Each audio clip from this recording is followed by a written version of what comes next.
However, the NBA bubble is still on, regardless. And let's talk about what has been going on. What transpired last week? What transpired the last time I talked to you guys? What has transpired has been the Portland Trailblazers for real. I love the Houston Rockets. The Clippers, what am I talking about? The Pelicans, the nails in the coffin. Pelicans are about to get sent home as of August 12th. That's Wednesday. The Lakers have the number 1 seed. I like the Nuggets. But there's two stories. I really want to dive into. Let's talk about the Phoenix Suns. And let's talk about T.J. Warren. First, the Phoenix Suns. The Phoenix Suns have been my surprise of the bubble. I'm shocked at what the Phoenix Suns have been doing. I respect what the Phoenix Suns have been doing.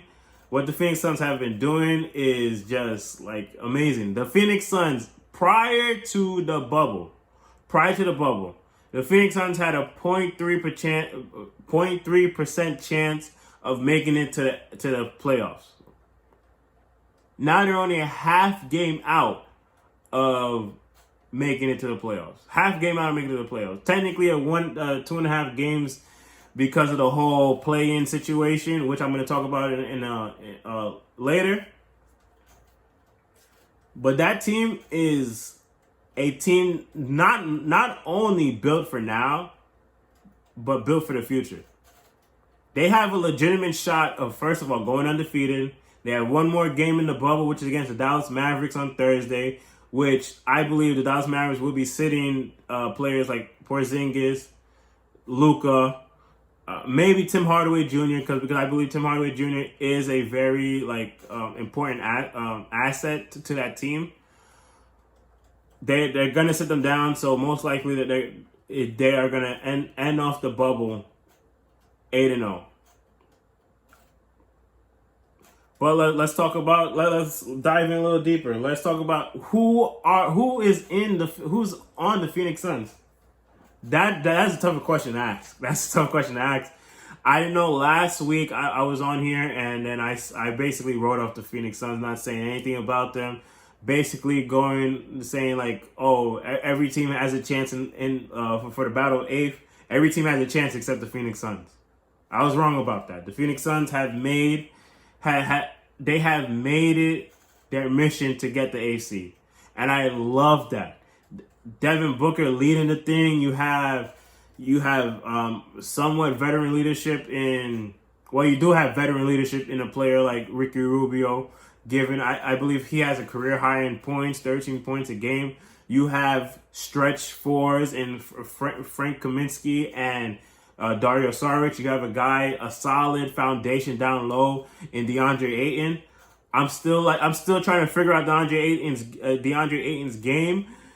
Even I haven't really. I'm not gonna lie to you guys. I haven't really been watching a lot of the Suns games. I've been catching the highlights. I've seen the game against the Clippers. So I'm still trying to figure out the DeAndre Ayton game pre-pandemic. Was I gonna sit down and try and watch a Phoenix Suns game? Hell no, I wasn't trying to do that. But I do want to say this.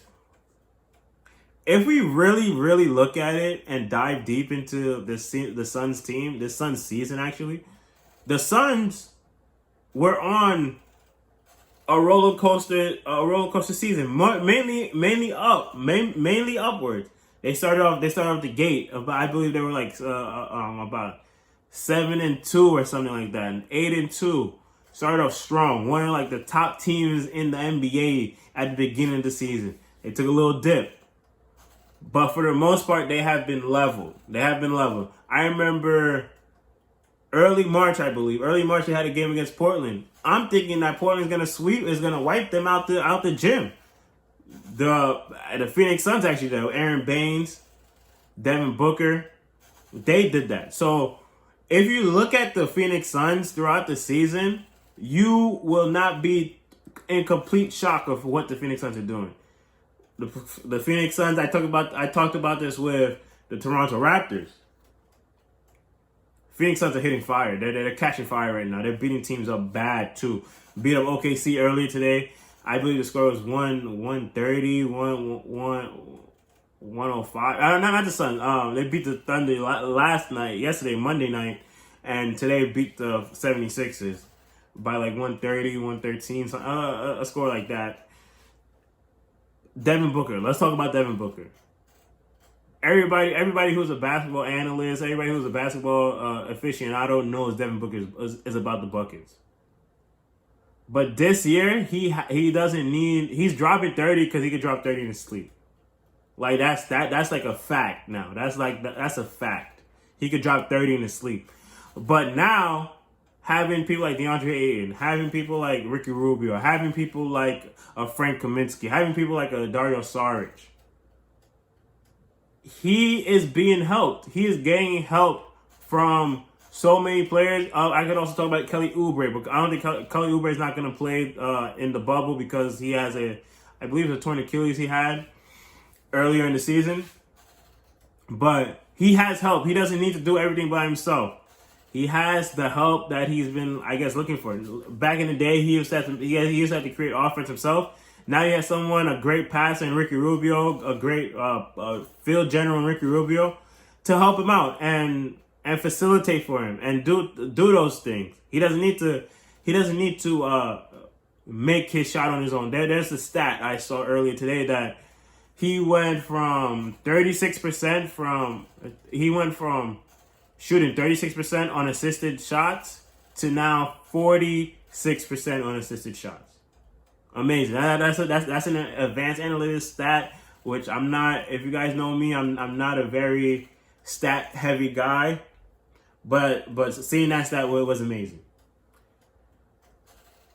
The Suns are here to stay. You have Ayton, 22 years old. Ayton said, he's not 22 years old, is he? I think he's about 20, about to be 21.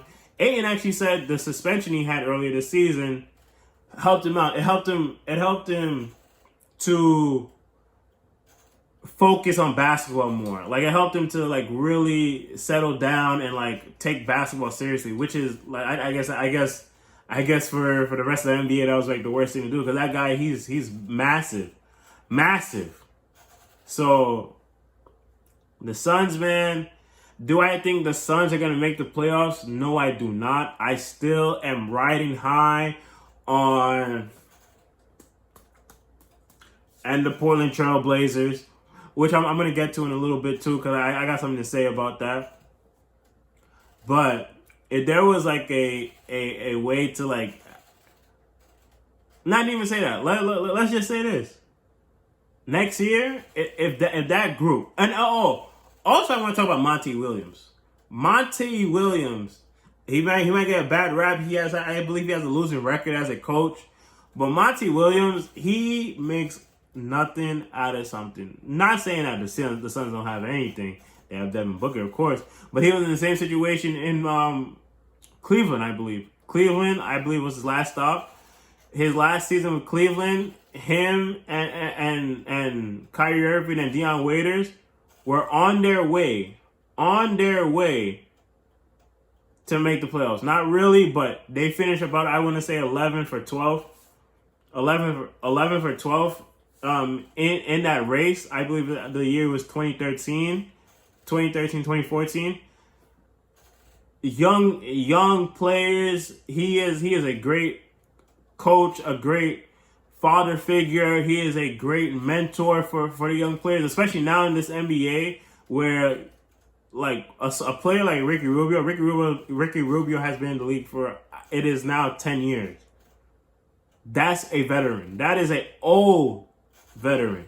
Usually the oldest guy on the team is about a 5-year player, a 5-year vet. And the Suns got something. There's something brewing in Phoenix. I'm happy to see that Phoenix basketball is back. Growing up back in 2000s, it was all about, I don't want to say all about Phoenix, but it was always Phoenix, San Antonio, Dallas, and the Lakers. It's funny now. Phoenix, Dallas, and the Lakers are reigning supreme.